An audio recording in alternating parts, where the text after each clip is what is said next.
আমার মরণের কতদিন বাকি আমি জানিলাম না গো আল্লাহ মরণের কতদিন বাকি আমার মরণের আমি জানিলাম না গো আল্লাহ মরণের কতদিন। এই গজলের বইটা নিয়ে যাবেন ইনশাল্লাহ 50 টাকা দিয়ে। সবাই মহব্বতে আমার সাথে পড়েন। আমার মরণের কতদিন বাকি আমি জানিলাম না গো আল্লাহ মরণের কতদিন বাকি। আর আজরাইলা শিয়া যখন হস্তে দিবা দড়ি, আজরাইলা শিয়া যখন হস্তে দিবা দড়ি, তখন আমার মনা পাই খরবালু কালুকি আমি জানিলাম না গো আল্লাহ মরণের কতদিন বাকি আমার মরণের কতদিন বাকি আমি জানিলাম না গো আল্লাহ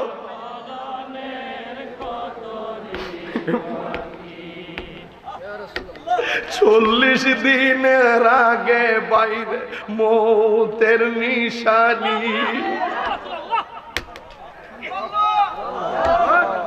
হায়রে যুবক,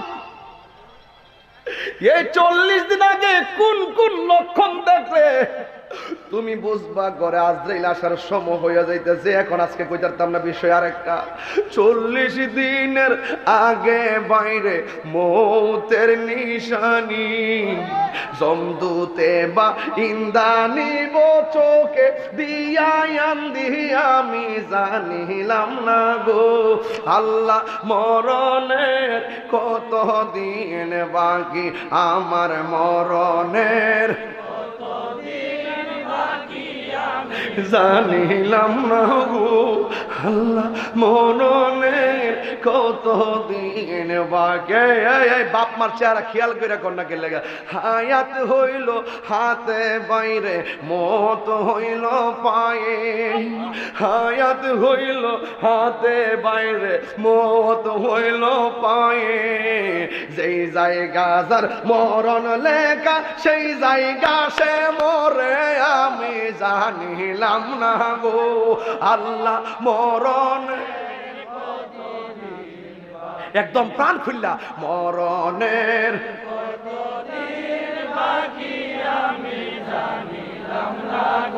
ও আল্লাহ মরণের কতদিন। আমার স্টেজে আছেন সবাই একটু প্রাণ খুললা বলবেন, তারা সাহস পাবে। আমার মরণের জানিলাম না গো আল্লাহ মরণের কতদিন বাকি। আর আজরাইলা শিয়া যখন হস্তে দিবা দড়ি, আজরাইলা শিয়া যখন হস্তে দিবা দড়ি, তখন আমার মনা ভাই খরবালু কালুকি আমি জানিলাম না গো আল্লাহ কতদিন বাকি আমার মরণের কতদিন বাকি আমি জানিলাম না গো আল্লাহ মরণের কতদিন বাকি, মরণের কতদিন বাকি।